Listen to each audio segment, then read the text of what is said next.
সূরাতুল ইখলাস আপনারা কি জানেন এটা কোরআনের কততম পারায় অবস্থিত? 30তম পারায়। এবং এই সূরাটি মাক্কি।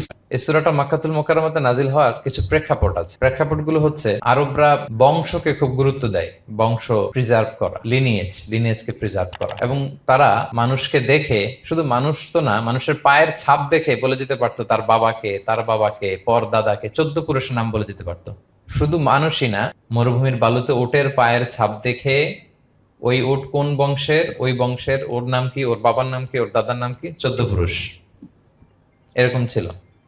এবং তারা দুজন মানুষকে যদি ঢেকে রাখা হয়, পায়ের একেবারে শেষের দিকের ছোট আঙ্গুল দেখে, এটাকে ইলমুল কিয়াফা বলে, ওই ছোট আঙ্গুলের শেপ দেখে ওরা বলে দিতে পারতো সে কোন বংশের, তার বাবার নাম কি, দাদার নাম কি, 14 পুরুষ। তারা এই লিনিয়েজকে প্রিজার্ভ করতো আর কি এইভাবে।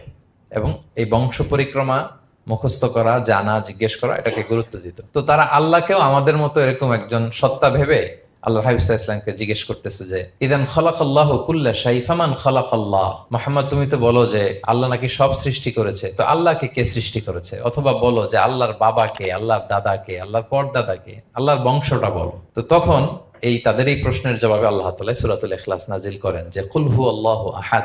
হে নবী, আপনি বলুন আল্লাহ হচ্ছেন এক, অদ্বিতীয়, ইউনিক, অ্যাবসলিউট।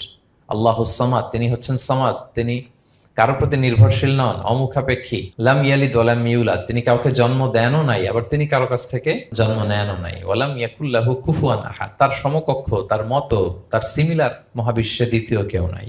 সুবহানাল্লাহ। এটা হচ্ছে শানে নুজুল, কোন প্রেক্ষাপটে নাজিল হয়েছে, এটা হচ্ছে একটা বর্ণনা। আরেক বর্ণনা এসছে, মক্কার মুশরিকরা জিজ্ঞেস করতে আরম্ভ করলো, ইয়া মুহাম্মদ, আমরা জানি মানুষ মাটির তৈরি, ফেরেশতারা নূরের তৈরি, মানে আলোর তৈরি, এরপর জিনেরা আগুনের তৈরি, আল্লাহ কিসের তৈরি? আল্লাহ তাআলার বাইয়িন লানা জিনসা রাব্বিক, তোমার আল্লাহর জিন্স বর্ণনা করো, কোত্থেকে আসছে, কি দিয়ে, কোন জিন্স থেকে, মানে কোন জিনিস থেকে তৈরি?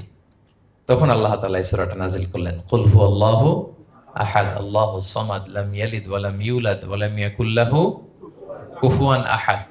এইভাবে অনেকগুলো বর্ণনা পাওয়া যায় যে এরকম এরকম প্রেক্ষাপটে যখন রাসূল সাল্লাল্লাহু আলাইহি ওয়াসাল্লামকে তারা এই সমস্ত প্রশ্ন জিজ্ঞেস করে, তখন তাদের প্রশ্নের জবাব স্বরূপ আল্লাহ তাআলা 4 আয়াত বিশিষ্ট এই সূরাটি নাজিল করেন।